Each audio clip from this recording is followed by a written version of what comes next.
الرحمن الرحیم الحمدللہ رب العالمین الصلاۃ والسلام علی اشرف الانبیاء والمرسلین اما بعد فقد قال اللہ تبارک وتعالی فی القرآن الحکیم وهو اصدق الصادقین وقوله الحق بسم اللہ الرحمن الرحیم یا ایہا الذین آمنوا اطیعوا اللہ واطیعوا الرسول واولی الامر منکم فإن تنازعتم في شيء فردوه إلى الله ورسوله إن كنتم تؤمنون بالله واليوم الآخر ذلك خير وأحسن تأويلا صلوات پڑھیے محمد وعلی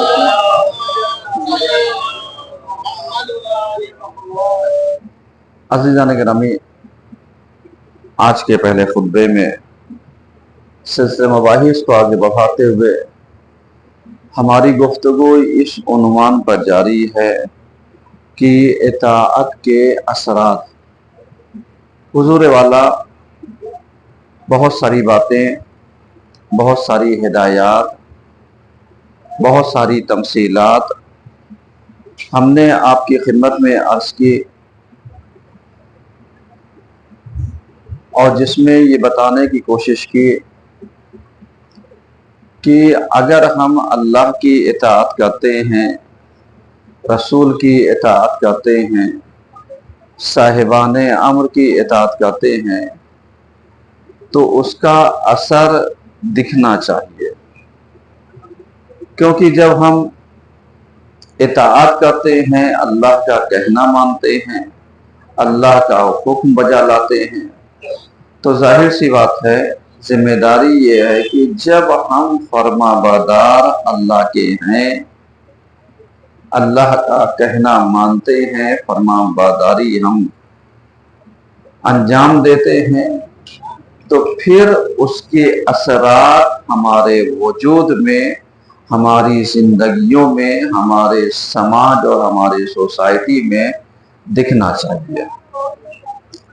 اب اگر اس کے اثرات نظر نہیں آ رہے ہیں، ہمارے وجود میں دکھائی نہیں دے رہے ہیں، تو پھر ہماری ذمہ داری یہ ہے کہ ہم تمام اپنی زندگانی کے بتائے ہوئے پہلوؤں پر نظر ثانی کریں، دیکھیں خطا کہاں پر ہو رہی ہے، غلطی کہاں پر ہو رہی ہے، کیونکہ اگر ہم کسی کام کو انجام دیتے ہیں تو اس کا اثر ہمارے اوپر پڑتا ہے، اور اس کا اثر ہماری روحانیات اور معنویات پر ضرور دکھائی دے گا۔ جیسے اگر آپ کے ذہن میں ہو تو ہم نے آپ کی خدمت میں عرض کیا تھا کہ امام نے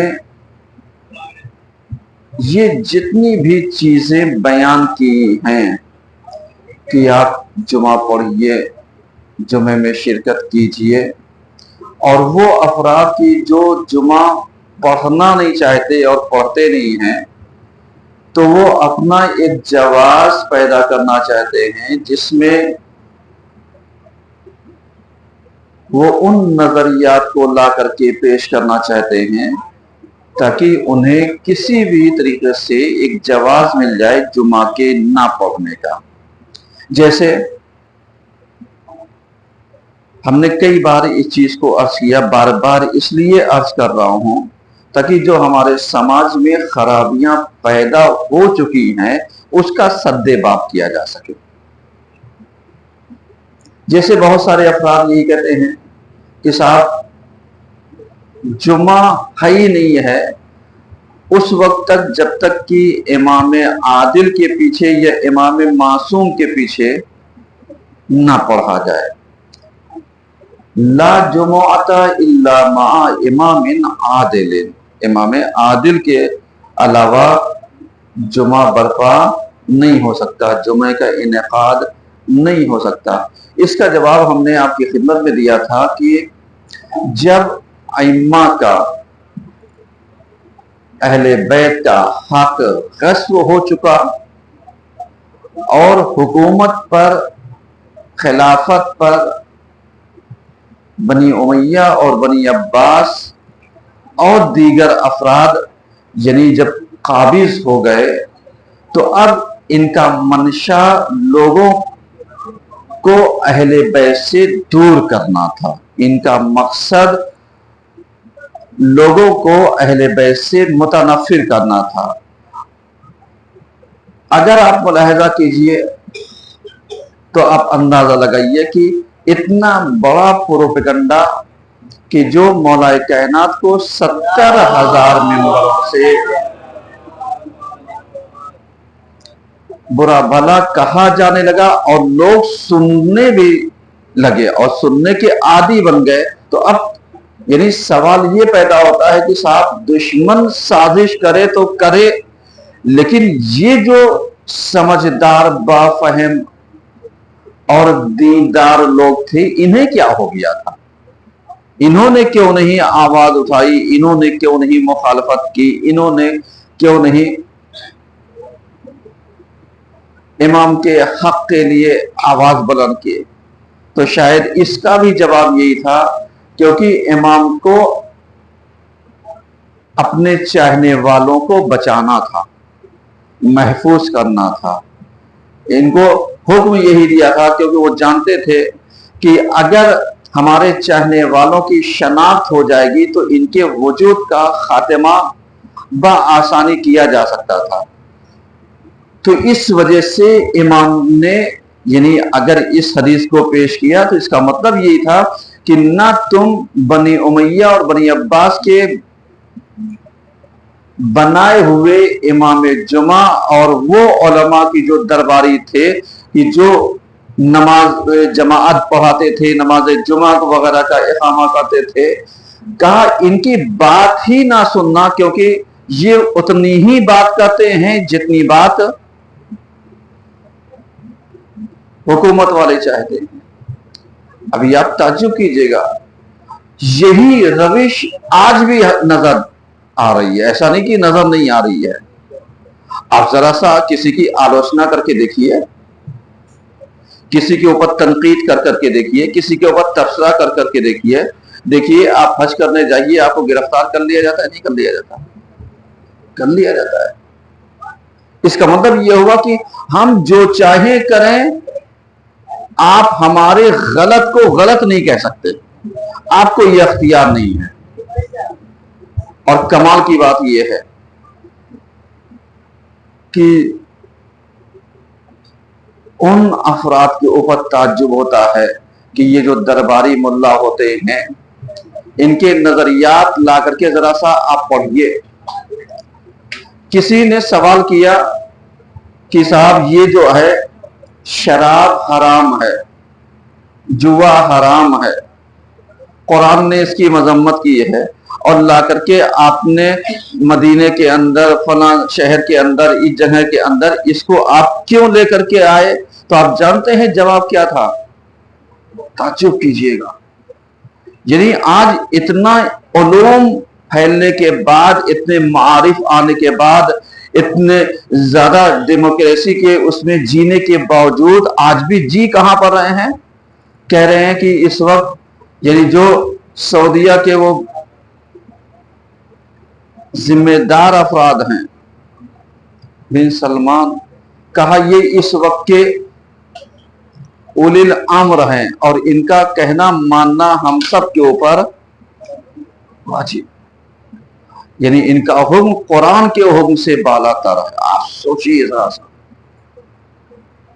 यानी आप इन चीजों को जरा सा समझने की कोशिश कीजिए, तब आपको अंदाजा लगेगा कि उस दौर में जिहालत का क्या आलम रहा होगा। उस दौर में तो चंद मुसलमान थे, और उन मुसलमानों में अगर अहले बैत के दोस्तारों को तलाशे तो कितने नजर आएंगे आपको। अब ऐसी कंडीशन में आप कहिए कि साहब यानी जुमा वाजिब ही नहीं है, हम पढ़ेंगे तो सिर्फ किसके पीछे? इमाम मासूम के पीछे? नहीं अलैहिस्सलाम। ये जितनी भी कंडीशनें हैं, ये जितने भी हालात हैं, आप इन हालात को समझने की कोशिश कीजिए। क्योंकि पिछले हफ्ते हमने कहा था कि साहब अगर एक इमाम ने कंडीशन की बुनियाद पर, हालात की बुनियाद पर मना किया कि जाकर के हुकूमत के जो हायर किए हुए उलमा होंगे तुम इनकी बातें ना सुनना, तुम इनकी इताअत ना करना, तुम इनका कहना ना मानना, क्यों? इसलिए कि कहीं ऐसा ना हो कि गुमराह हो जाओ। आज के दौर में आपको नजर आ रहा है, आसानी नजर आ रहा है, लेकिन अगर आप जरा सा गौर कीजिए तो आपको क्या दिखाई देगा? आपको यही दिखाई देगा कि हमेशा हर जमाने में अहले बैत मजलूम रहे हैं, और अहले बैत की मजलूमी का जो सबसे बड़ा सबब यह है, जो दुश्मन ने साजिश की, लेकिन जो दोस्तों के कम हौसलगी और इनका दुश्मनों के मुकाबले में किसी मौका का अख्तियार ना करना, इसने सबसे ज्यादा अहले बैत को अजियत की है। आज आप हमारे समाज में देख लीजिए कि बहुत सारे अफराद ऐसे हैं कि जिनको इतना ही मतलब है हमें नमाज पढ़नी है, हम चाहे नमाज अपने घर में पढ़ लें चाहे मस्जिद में पढ़ लें, नमाज ही तो पढ़नी है, इससे ज्यादा उनका मकसद नहीं है।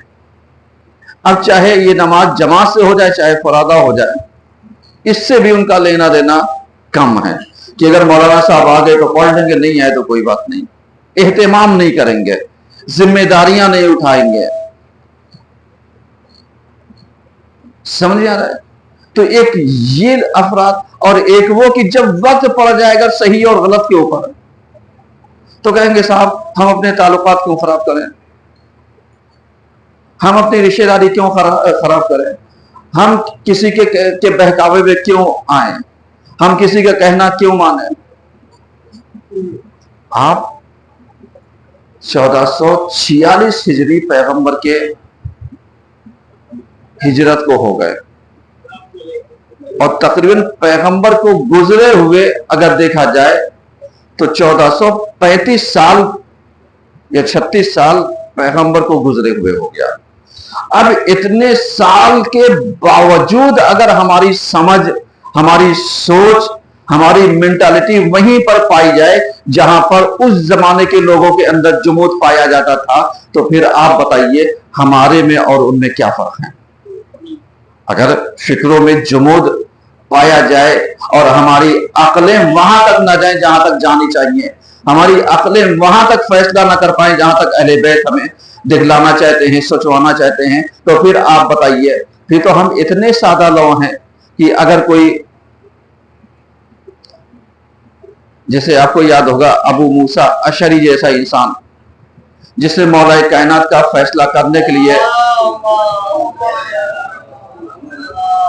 हामी भर ली और धोखा खाया, ऐसे आज समाज में बहुत सारे अफराद ऐसे हैं, अगर उनको किसी को जरा सा वैल्यू दे दीजिए, किसी को जरा सा अहमियत दे दीजिए, किसी के साथ जरा सा उठने बैठने लगिए, किसी को दो चार सलाम ज्यादा करने लगिए, तो ऐसा इंसान सोचने लगता है अरे अब हम तो सारी चीजों का फैसला कर सकते हैं, और अगर मौलाना साहब कहना नहीं मानेंगे तो सबसे पहला मुखालिफ वही होगा जो सबसे पहले मुआफिक हुआ करता था। ये हिस्ट्री है, क्योंकि जब किसी नाअहल को उरूज दे दीजिए, इज्जत दे दीजिए, तो वो उसे इज्जत रास नहीं आती है, क्योंकि वो ये समझता है कि साहब यानी अगर मैंने दो चार टाइम मौलाना खाना खिला दिया, दो चार वक्त अगर हमने इन्हें चाय पानी करा दिया, दो चार मौके पर हमने इनकी मदद, एक मिसाल दे रहा हूं मैं, तो अब ये सोचते हैं अब जो मैं कहूंगा वही होगा। मैं खबरदार, जो हक पसंद, हक वाला, इंसाफ पसंद मौलवी होगा वो किसी के टुकड़ों पर बिकने वाला नहीं हो सकता। यही पहचान है सही और गलत के लिए। जाहिर सी बात है जो किसी की गुलामी में नहीं रहेगा, आजाद रहेगा, वो खुद मुख्तार रहेगा। लेकिन आज हमारे यहां खुद मुख्तारी कम है, गुलामी ज्यादा पाई जाती है कि साहब हम कमेटी के खिलाफ नहीं जा सकते, नहीं, गलत कर रहे हैं तो आप जा सकते हैं और जाइए। समाज में बुराइयां हो रही हैं तो बुराइयों के लिए आप आवाज उठाइए, टोहका दीजिए, अमर बिल मारूफ नही अनिल मुनकर कीजिए, वरना आप जानते हैं आज का ये यूथ, आप देखिए, अगर इस वक्त आप टाइम देखिए और जरा सा कैमरा घुमाइए तो पता चल जाएगा ये नौजवान कब आता है जमात में, जब सारा खुतबा खत्म हो जाएगा। कहा इसलिए कि जब हम सुनेंगे नहीं तो हम कहना कैसे मानेंगे, क्योंकि ये इतना चालाक हो चुका है आज का यूथ। इसे तालीम नहीं हासिल करनी है, इल्म दीन नहीं हासिल करना है। और आजकल के मुसलमानों का आलम तो अल्लाह माशाअल्लाह, रात भर जागेगा दिन भर सोएगा, रात भर मंडलाएगा दिन भर औंघाएगा, और उसके बाद कहेगा तबीयत ठीक नहीं रहती। निजाम बदलेगा तो तबीयत क्या ठीक रहेगी? हौसला कहां से मिलेगा, हिम्मत कहां से मिलेगी? ना पढ़ने का जज्बा रहेगा, ना समाज की खिदमत करने का जज्बा रहेगा, ना काम करने का जज्बा रहेगा, किसी फील्ड में वो आगे नहीं जा सकता। कहा क्यों? कहा इसलिए कि इसने अपनी आदत को चेंज कर दिया है। अब इससे आप कहिए साहब आप आ जाइए जुमा पढ़ने के लिए, आप आ जाइए नमाज पढ़ने के लिए, आप आइए दीन की खिदमत करने के लिए, तो उसके अंदर खुद हौसला नहीं है। जो खुद अपने पैरों के ऊपर सही से खड़ा ना हो सकता हो, वो किसी जिम्मेदारी को क्या उठा सकता है? आप उसे उम्मीद रखिएगा वो आकर के यानी जानवाजे बिछा देगा या सफों को सही कर देगा या पानी पिलाने के निजाम। एक मिसाल में दे रहा हूं सिर्फ, ये छोटी छोटी बातें। उसके बाद इससे आप तवक्को रखिएगा साहब ये जमात में आधा घंटा पहले आ जाए, ताकि वो आएगा ही नहीं। क्यों? इसलिए कि इसके माइंड में 2-3 बातें बिठाई जा चुकी हैं जिसका इजाला करना बहुत जरूरी है। सबसे पहली चीज, इमाम आदिल अगर होगा तो जुमा पढ़ेंगे। अब ढूंढ करके लेकर के आओ इमाम आदिल, तो सीधे सीधे इंसान कहेगा आज के जमाने में कोई है ही नहीं है। अगर कोई नहीं है और तुम इमाम आदिल अपने आप को तसव्वुर करते तो आओ बिस्मिल्लाह।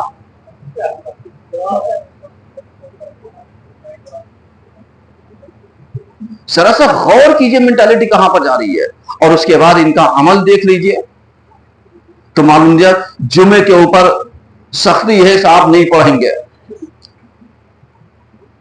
तकलीर नहीं करेंगे, ये नहीं करेंगे, उलमा का कहना नहीं मानेंगे, वलो गुनाह अंजाम दे ले, वलो मालूम दे खुशी के मौके पे नाच गाना कर ले। अब सोचिए, मतलब अब यहां पर रिवायतें भूल जाते हैं ये। जरा सा जैसे जो अखबारी सिफत के लोग पाए जाते हैं जो कहते हैं साहब हम सारी हदीसों को समझ लेते हैं, हम सारी चीजों को वो कर लेते हैं। तो अब जरा सा आप अंदाजा लगाइए और जरा सा गौर व फिक्र कीजिए कि यही अखबारियत जब हमारे समाज में ज्यादा सरायत कर जाती है तो आप जानते हैं दिक्कतें क्या होती हैं, परेशानियां क्या होती हैं, मुश्किलात क्या होती हैं। यानी ये खुद ना आगे बढ़ते हैं ना नौजवानों को आगे बढ़ने देते हैं, और उसके बाद आजादी के नाम के ऊपर सबसे पहले यही किया कि उलमा की जो बालादस्ती थी उसको उठा के खत्म कर दिया। कहा क्यों? कहा इसलिए कि हम किसी आलिम को आलिम मानते ही नहीं है, हम किसी अमामे वाले को मानते ही नहीं है, हम किसी की तकलीफ करते ही नहीं, हम तो आजाद हैं। इसलिए कि हमारे अंदर इतनी समझ है कि हम हदीसों को समझ सकते हैं और अच्छा बुरा समझ सकते हैं। लेकिन यही अखबारी अगर अपने घर में नाच गाना डांस कर बैठे तो तब हदीसें कहां गई, तब रिवायतें कहां गई, तब कुरान कहां गया? अब कहेंगे साहब ये तो इतना चलता है। तो अब समझ में आता है कि जहां अपने मतलब की बात होती है तो वहां चलता है, और जहां कहा जाए साहब आइए जुमा पढ़ लीजिए, वहां ऐसा ना हो कि रूह ईमान खारिज हो जाए तो कहेंगे साहब ला जुमाअता इल्ला मा इमामिन आदिलिन। और उसके बाद दूसरी दलील ये देंगे कि साहब चौथे इमाम ने तो यही कह दिया, कौन सा जुमा, कौन सी ईद, कौन सी बकरीद, इसलिए कि हम तो अहले बैत के लिए न ईद है न बकरीद है न कुछ है न कुछ है। ये भूल गए कि इमाम ने किस सेंस में कहा। इमाम ने कभी कभी आप जाइए उन अफरादों के पीछे जिनके यहां गम वाक़े हुआ हो, यानी जिनका पूरा कुनबा खत्म कर दिया गया हो, उसके बाद आप उनके यहां जाइए ईद की मुबारकबाद देने के लिए, तो उसका जवाब क्या होगा? मैं सिर्फ एक मिसाल दे रहा हूं। आप कहेंगे ठीक है ईद है, لیکن ہمارے لیے کون سی عید؟ نہ ہمارے بچے بچے ہیں، نہ ہمارے یہ، تو کیا اس کا وہ جواب پوری عید ختم کر دی جائے؟ شاید امام معصوم نے جس وقت اس قول کو بیان کیا ہو یہ غم تازہ تازہ رہا ہو. کیوں؟ اس لیے کہ جہاں پر امام نے اس چیز کو بیان کیا ہے کہ کون سی عید، کون سا وہ، ہم اہل بیت کے لیے کہاں خوشیاں بچی ہیں. آپ بتائیے جس کا پورا کنبہ ختم ہو گیا ہو، آپ اس کے گھر میں جائیے اور بقرعید کا گوشت خوشی والا لے جا کر کے دیجئے تو کیا کرے گا؟ کہے گا ہم کیا کریں گے یہ سب کر کے، ہم کس کے لیے کھائیں؟ بچے ہوتے تو کچھ اچھا بھی لگتا، گھر والے ہوتے تو کچھ اچھا بھی لگتا. تو اب یعنی یہ جو سینس ہے کہ اس گفتگو کو پورے سماجیات پر حمل کر دیا جائے. کیا پانچویں امام نے بھی ایسے ہی کچھ کہا، چھٹے امام نے بھی ایسے ہی کچھ کہا، ساتویں امام نے بھی کچھ ایسے کہا، آٹھویں نے بھی ایسے ہی کہا، نویں دسویں الاخر آخری امام تک اس کے بعد، کیونکہ ان کو جمعہ پڑھانے کا موقع ہی نہیں ملا. کیونکہ جس کی زندگانی قید خانے کی رہی ہو، زندان کی رہی ہو، مشکلات کی رہی ہو، چاہنے والے تقیہ میں رہ رہے ہوں، اب وہ اپنے الگ سے کہیں جمعہ قائم کر کے، کیا امام کو ان کی جانوں کی پرواہ نہیں تھی؟ اب آپ کہیں جب انہوں نے نہیں پڑھایا تو پھر اب جب امام ظہور کر کے آئیں گے تب ہم جمعہ پڑھیں گے. اب جب ظہور کر کے آئیں گے تو اس وقت پتہ نہیں مومن بھی رہو گے یا نہیں رہو گے، ایمان والے باقی بھی رہو گے یا نہیں باقی رہو گے، مسلمان رہو گے یا غیر مسلمان رہو گے، منافق رہو گے یا منافق نہیں رہو گے، کافر رہو گے یا کافر نہیں رہو گے. یہ تو اللہ بہتر جانتا ہے، کیونکہ آخری زمانے میں آنے والے حالات ایسے ہیں کہ انسان جب صبح کرے گا تو ہو سکتا ہے مومن اٹھے، لیکن جیسے ہی شام ہو جائے تو ہو سکتا ہے کافر ہو جائے. حالات ایسے ہی آنے والے ہیں، مشکلات ایسے ہی آنے والی ہے. تو اب ایسے موقع پر کس کی گارنٹی ہے کس کا ایمان کتنا بچا رہ جائے، کس کے حالات کتنے بچے رہ جائے. اب یہاں پر ہم یہ اکڑے صاحب امام جب آئیں گے تب ہم یہ کریں گے، امام جب آئیں گے یہ کریں گے، امام جب آئیں گے یہ کریں گے. اب میں ایک بات آپ سے کہنا چاہتا ہوں کہ جیسے یہ ذی الحجہ کا مہینہ شروع ہو گیا، صحیح ہے، امام نے سن 60 ہجری میں اپنے حج کو عمرے سے بدل کر کے مکہ سے کیوں کربلا کی طرف ہجرت کر لی تھی؟ اب جب امام نے حج کو چھوڑ دیا تو اب آپ بھی کہیے ہمیں جواز مل گیا، ہم بھی حج کرنے نہیں جائیں گے، کہہ سکتے ہیں. اس کے بعد کہیے صاحب ہم تو وہی کام کریں جو امام حسین صاحب نے کام کیا تھا، تو انہوں نے اختیار میں کیا تھا، مجبوری میں کیا تھا. اور اگر کوئی صاحب لا کر کے اسی چیز کہے صاحب میں تو حج ہی نہیں کروں گا اس لیے کہ جب میرے مولا حسین کو حج کرنے نہیں دیا گیا تو اب میں حج کر کے کیا کروں گا. جا کر کے تاریخ پڑھو کہ ان لوگوں نے کتنے پیادہ حج کیے ہیں، جا کر کے تاریخیں پڑھو کہ ہمارے ائمہ نے کتنے پیدل حج کیے ہیں.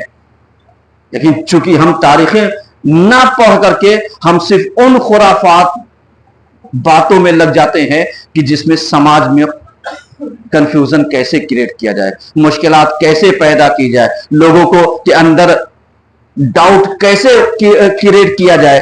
اس لیے کہ جب ہم ان چیزوں کو پیدا کرنے لگیں گے تبھی تو ہم کہیں گے ہم سمجھدار ہیں، ہم اسلامک اسکالر ہیں، ہم فلاں ہیں، ہم پروفیسر ہیں، ہم انجینئر ہو گئے، ہم سمجھدار ہو گئے، ہم یہ ہو گئے، تبھی تو کہیں گے. اس لیے کہ ابھی تک کسی نے نہیں بتایا تھا. کہا صاحب دین میں خرافاتوں کو ڈھونڈ ڈھونڈ کر کے مت لائیے، اختلافی پہلوؤں کو ڈھونڈ ڈھونڈ کر کے مت لائیے. کہا کیوں؟ کہا اس لیے کہیں ایسا نہ ہو کہ لوگوں کے عقائد کو آپ خراب کر بیٹھیں. یعنی میری بات آپ ذرا سا غور سے سنیے گا تاکہ آپ کی سمجھ میں آئے کہ اگر ہم اللہ کی اطاعت کرنا چاہتے ہیں تو اطاعت ویسے ہی کرنا جیسا حکم ہمارے امام نے دیا، کہ اگر وقت پڑ جائے اور تمہارے وجود کو حکومت میں ضرورت ہو اور تمہیں موقع کی نزاکت کی بنیاد پر اگر اپنا نظریہ یا کچھ احکام بدلنے کی ضرورت پڑ رہا ہے تو بدل سکتے ہو. اور آج ہم لوگ کیا کہتے ہیں؟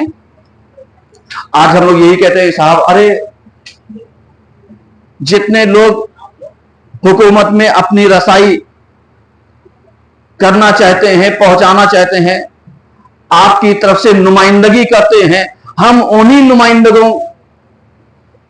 नुमाइंदों की क्या करते हैं, टांगे खींचते हैं। इसलिए कि खुद तो बात पहुंचा नहीं सकते, लेकिन जो पहुंचाने के काबिल हुआ है हम उसको इतना जलील कर देंगे कि ना उसकी समाज में कोई वैल्यू रह जाएगी और ना हुकूमत की नजर में रहेगी। अब जरा सा आप बताइए, आप अपने दावे में सच्चे हैं? वरना बहुत सारे अफराद, आज सोशल मीडिया आजाद है, जाकर के लोगों के कमेंट को पढ़िए, देखिए कितने बदतमीज हो चुके हैं, कितने गुस्ताख हो चुके हैं। ऐसे लगता है कि इन्हीं को पूरे दीन की ठेकेदारी का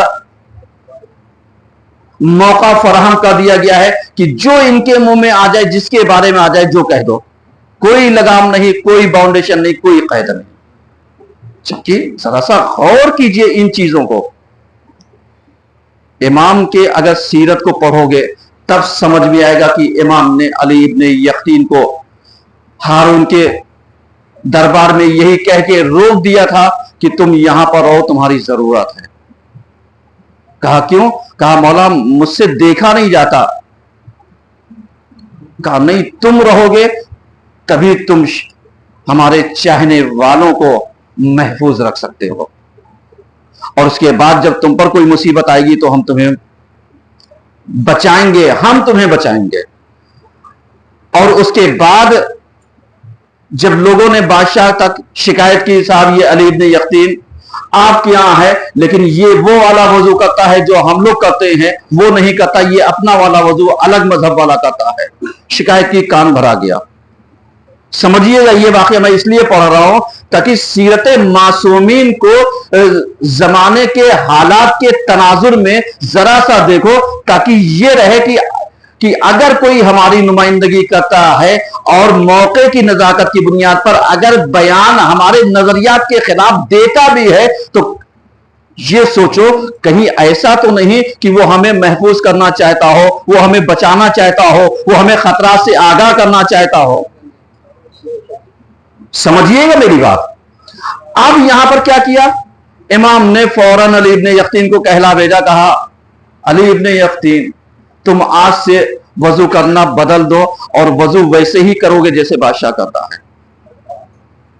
इमाम ने कहलवा दिया और इन्होंने कहा मौला क्यों? कहा जितना हम कह रहे हैं उतना ही करना, और क्यों का जवाब हम तुम्हें बाद में देंगे। और उसके बाद इन्होंने वैसे ही वजू करना शुरू किया। तो जासूस खबर पहुंचा रहे थे, बादशाह ने कहा मैं खुद देखूंगा और छिप करके देखूंगा। ये वजू कर रहे थे और जब देखा तो पूरे दरबारियों ने देखा कि ये वजू वैसे कर रहे जैसे बादशाह करता था।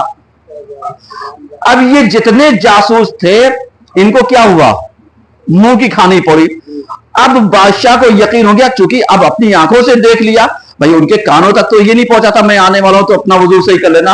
अब उसके बाद ये मौका जब टल गया, इमाम ने कहला भेजा अली इब्ने यकीन अब पहली हालत पर तुम साबिका हालत पर पलट जाओ, जैसे पहले वजू करते थे अब वैसे वजू करो। तब इन्होंने सवाल किया मौला ऐसा क्यों? कहा कभी तुम्हें हमने इसीलिए पहले वाले वजू से मना किया था क्योंकि तुम्हारी जान को खतरा था, हमने इसलिए तुम्हारी जान की हिफाजत की। अब तुम्हारा जब ये खतरा टल गया तो अब तुम जाओ पुराने साबिका हालत पर पलट जाओ और उसके बाद वही करना, ताकि इसकी वजह से तुम हमारे चाहने वालों को फायदा पहुंचा देना। तो अब इस सीरत को भी तो लोगों के दरमियान पहुंचाओ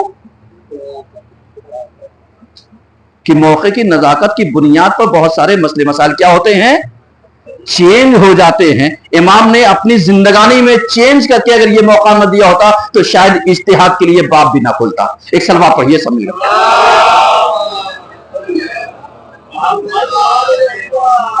अब मैं नतीजा देना चाहता हूं। मौजूए बहस क्या है? इताअत के असरात, यानी अगर मैं खुदा का, रसूल का, साहिबाने अम्र का कहना मानता हूं तो उसका असर हमारे ऊपर दिखना चाहिए। अब इसका असर यही है कि जितना इन्होंने हुक्म दिया ना उससे आगे बढ़ो ना उससे पीछे रह जाओ। जितना इन्होंने तुम्हें बताया है اس میں اپنی طرف سے تم کسی بھی چیز کا اضافہ نہ کرو. معلوم دیا ہمارے ائمہ تشہد میں علی ولی اللہ نہیں پڑھتے تھے. ہم نے کیا کیا؟ اپنے طرف سے ایک شوشہ بڑھانے کے لیے تاکہ لوگوں کو پتہ چلے ہم بہت پکے مولائی ہیں. کہا نہیں، تم مولائی نہیں ہو، تم یہاں پر دین میں نئی بات پیدا کر رہے ہو. کیونکہ جو ہم نمازیں پڑھتے چلے آ رہے ہیں وہ وہی نماز ہے جو ہمارے ائمہ سے ہم تک پہنچی ہے علیہ السلام، وہی نماز ہے. اب جب یعنی جو نمازیں ہوتی آئی ہیں ویسے ہی پڑھتے جاؤ، یعنی اس کا مطلب یہ ہے کہ تمہیں اختیار نہیں ہے کسی بھی چیز کے اضافی کرنے کا. کیونکہ اگر تم ایک امام کی ولایت کی گواہی دو گے تو بقیہ 11 اماموں کی ولایت کی گواہی، اگر تم 13 معصومین کی گواہی نہیں دو گے تو پھر کیا ہوگا؟ ایک ہی کو تو دے رہے. یعنی اس کا مطلب یہی ہو گیا کہ تم اپنی مرضی سے کوئی کام انجام نہ دو، اور اگر اللہ رسول کی اطاعت کرو گے تو اس کے اثرات ہمارے وجود کے اوپر مرتب ہوں گے اور وہ باقاعدہ طور پر دکھائی دیں گے. اور جب دکھائی دیں گے تب کہا جائے گا یہ ہمارا حقیقی چاہنے والا ہے اور دوستدار ہے. اعوذ باللہ من الشیطان الرجیم، بسم اللہ الرحمن الرحیم. والعصر ان الانسان لفی خسر الا الذین آمنوا وعملوا الصالحات وتواصوا بالحق وتواصوا بالصبر.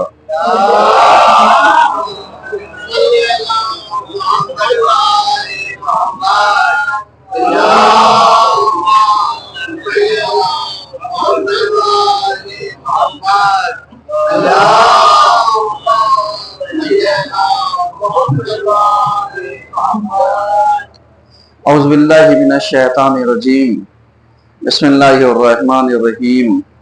الحمدللہ رب العالمین، الصلاۃ والسلام علی اشرف الانبیاء والمرسلین. اما بعد فقد قال اللہ تبارک وتعالی فی القرآن الحکیم وهو اصدق الصادقین وقوله الحق. بسم اللہ الرحمن الرحیم. ھذا بلاغ للناس ولینذروا به وليعلموا انما هو الہ واحد وليذکر اولو الالباب. صلوات پڑھی محمد وآلہ.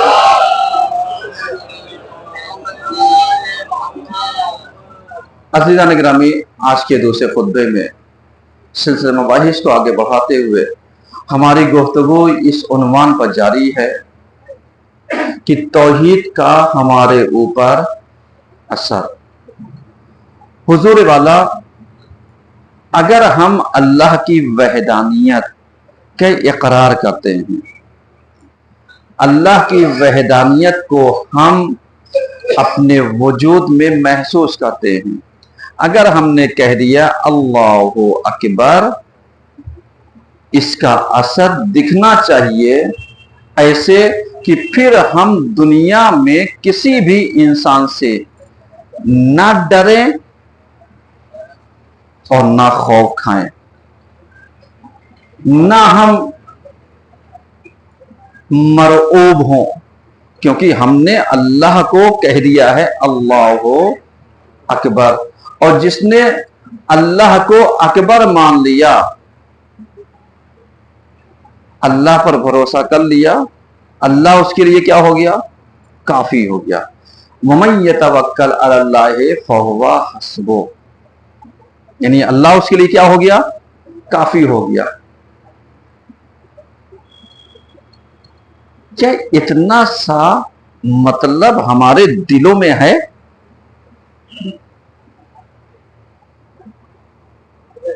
پایا جاتا ہے؟ ہمارے یہاں کیا ذہنوں میں یہ باتیں اتر چکی ہیں یا اتری ہیں؟ کیونکہ اگر ہم نے اللہ پر بھروسہ کر لیا، اللہ ہمارے لیے کافی ہو گیا. لیکن اگر ہم نے ذائقہ دیکھا اور اللہ کو فراموش کر دیا، مثلا کہیں ایسی جگہ پر گئے کہ جہاں پر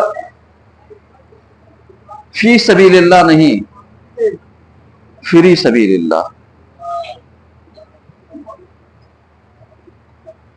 وہاں جب گئے تو یہ جو ہم اللہ اکبر کہتے تھے، اذان دیتے تھے، اللہ اکبر کہتے تھے، اقامت کہتے تھے، اللہ اکبر کہتے تھے، نماز میں تکبیرۃ الاحرام میں اللہ اکبر کہتے تھے، پابندی کرتے تھے، इसके बावजूद यानी पहुंचने के बाद अगर हमारा ईमान डामाडोल हो जाए तो इस जबान का जायका तो मिल गया, लेकिन जो अल्लाह का खौफ, अल्लाह का एहतराम हमारे दिलों में था, वो क्या हो गया? रुखसत हो गया। इसका असर वज़ई बाकी रह गया। यानी अगर एक चीज मौजूद है तो वो अपना असर दिखाएगी। जैसे बहुत सारे अफराद मक्कारी करते हैं और कहते हैं साहब अरे फला जगह का समोसा जो है बहुत मस्त मिलता है। कौन समोसे वाला है? वहां गोविंद नगर है, बहुत मशहूर है। हाँ देखिए आवाज आ रही है, बहुत मशहूर है। अब कहा साहब अगर खिलाना है, अगर हम आपके यहाँ कानपुर आए तो अब वो फला समोसे वाले का समोसा चाहिए, तब तो हम आएंगे, वरना नहीं आएंगे। अब आप जरा सा बताइए, ये समोसे का जायका हमारे ईमान के जायके से ज्यादा अहमियत रखता है क्या? या मालूम दिया ये चाउमीन खाने वाले और बर्गर और पिज्जा मंगाने वाले का साहब ऑफर चल रहा है 300 में 6, लेकिन आप ऑर्डर जो है जब 6 का कीजिएगा तब मिलेगा, वरना एक जो है वो 90 रुपए का मिलेगा। एक मिसाल दे रहे हैं, और ऑर्डर आप इतने से कम नहीं देंगे। तो अब पूरे खानदान भर को खिलाया, कहा साहब बहुत सस्ता पिज्जा मिल रहा है, ये भूल गए कि ये आ कहां से रहा है। सोचिए जरा सा, मैं मुखालफत नहीं कर रहा हूं, मैं सिर्फ इस बात की तरफ तवज्जो दिलाना चाहता हूं, अगर हम ईमान वाले हैं तो क्या जबान पर कंट्रोल नहीं रख सकते? अगर हम अपनी जबान से अल्लाह अकबर कहते हैं तो क्या जायके को कंट्रोल में नहीं रख सकते? रख सकते हैं। वरना ये मुसलमान तो खाने का इतना आदी हो गया कि आप एक प्लेट उठा करके लेकर के फ्रेश प्लेट लाइए और अपने यहां रख करके जाइए, दूसरी चीज लेने तो वो प्लेट कोई और ले गया, कहा इसका मतलब मेरे लिए निजाम बहुत अच्छा था माशाल्लाह। ये भूल गया कि ये तुम्हारे लिए जायज नहीं है, क्योंकि ये अगर कोई शख्स अपने लिए लाया था, बगैर इजाजत आपके लिए इस्तेमाल करना जायज नहीं है। हलाल चीज है, लेकिन चूंकि आपने बगैर इजाजत के इस्तेमाल किया है तो वो आपके लिए एक क्वेश्चन मार्क क्या कर देगा? पैदा कर देगा। इसी तरीके से नमाज के साथ तस्बीह और सजदा किसी मर्द मोमिन की रखी हुई है, हमने उठाया, उसको उठा के उधर खसका दिया कि साहब हम अपनी जगह पर बैठेंगे जहां पर हम बैठते आते हैं। अब ये जिसकी तस्बीह सजदा है वो खसकते खसकते कोने पर पहुंच गया, मान लीजिए 1 की नमाज गई, 2 की गई, 3 की गई, सबसे ज्यादा कहा हम नमाजी पढ़ने तो आए हैं, चाहे हम पढ़ ले चाहे फला साहब पढ़ ले। कहा कतअन अगर किसी का कोई अलामत मौजूद है, तस्बीह सजदा रख करके गया है, तो वहां पर आपकी नमाज गस्बी कहलाएगी, नमाज नहीं होगी। अब आप जरा सा अंदाजा कीजिए फिर क्या होगा। इसी तरीके से किसी ने लोटे में पानी भर करके रखा कि साहब हम वजू करेंगे, और हम दौड़ते हुए आए, अरे कितना अच्छा पानी मिला और माशाल्लाह मेरे लिए बहुत, एकदम उठाया जल्दी से फटाफट वजू किया, और उसके बगैर इजाजत के लिए इस्लाम क्या कहता है? तेरा वजू बातिल है। जब वजू बातिल है तो तेरी नमाज नहीं होगी। समझ में आ रहा है? ये वो चीजें हैं जहां पर यानी चाहे चीजें हुर्मत के जुमरे में चली जाती हैं, नाजायज के पहलू में चली जाती हैं, और हम हैं यानी तवज्जो ही नहीं देते। एक तवज्जो और दिलाना चाहता हूं, आप जरा सा अंदाजा कीजिए, जैसे गर्मी का जमाना है, कह दो हाँ बुरा मान जाइए, लेकिन अगर सुधर गए तो नमाजें बच जाएंगी, गुस्ल बच जाएगा, वजू बच जाएगा, खाना बच जाएगा। एक चोरी की बिजली से कितने काम करते हो? जो पंखा में हवा खा रहे थे वो हवा नाजायज, जिससे हीटर जला रहे थे उस पे बना हुआ खाना ना जाए, उससे गर्म किया हुआ पानी ना जाए, उससे चलाई हुई फ्रिज उसका ठंडा पानी पिया हुआ ना जाए, उसी से मोटर चलाया, मोटर चलाने के बाद टंकी में पानी भरा, उस पानी से वजू और गुस्ल किया हुआ वो। अल्लाह के बंदे, एक चीज चोरी करने के लिए कितनी चीजें तेरी जा रही हैं?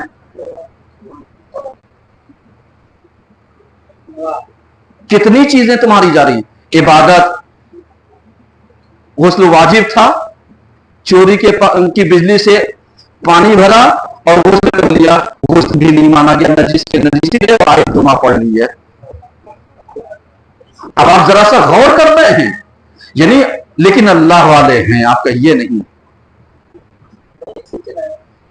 वो जो भी है, मैं हर चीज का नाम नहीं ले सकता, लेकिन जितनी भी बातें हैं, यानी ये इसलिए बयान कर रहा हूं ताकि मेरे अजीजों 200-400 रुपए, 1000 रुपए बचा करके तुम्हारा सब चला जाएगा। और अगर खुदा न खास्ता इसी आलम में मौत आ गई और तौबा नहीं कर पाए तो जितनी नमाजें पढ़ी थी वो गया, जितने लोग घर में नमाजें पढ़े थे वो गई, जो मजलिसें कर रखी थी उसका सवाब चला गया, बल्कि इसके बरखिलाफ सबका अजाब और लद गया हमारी गर्दन के ऊपर। ये बहुत अहम चीज है मेरे अजीजों। उम्मीद करते हैं हमारे यहां समाज में कोई ऐसा नहीं होगा, उम्मीद करते हैं कि ऐसा हमारे समाज में कोई नहीं होगा, क्योंकि अली इब्न अबी तालिब अलैहिस्सलाम जैसा हमारे दरमियान पेशवा मौजूद हो, जो अपने भाई को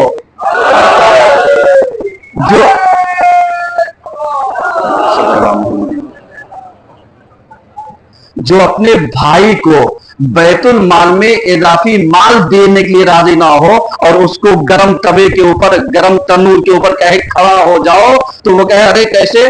कहा जब तुम यहां खड़े नहीं हो सकते तो ये कैसे उम्मीद करते हो कि मैं तुम्हारे साथ इतना कर दूंगा? तो हम उसके मानने वाले हैं कि ना किसी का हक मार सकते हैं, न किसी का हक दबा सकते हैं, बल्कि अगर हमें चटनी रोटी हलाल की मुयस्सर हो तो ये हमारे लिए बेहतर है, हराम का मुर्गा किसी को नहीं चाहिए। एक सलमा पढ़िए सिमल।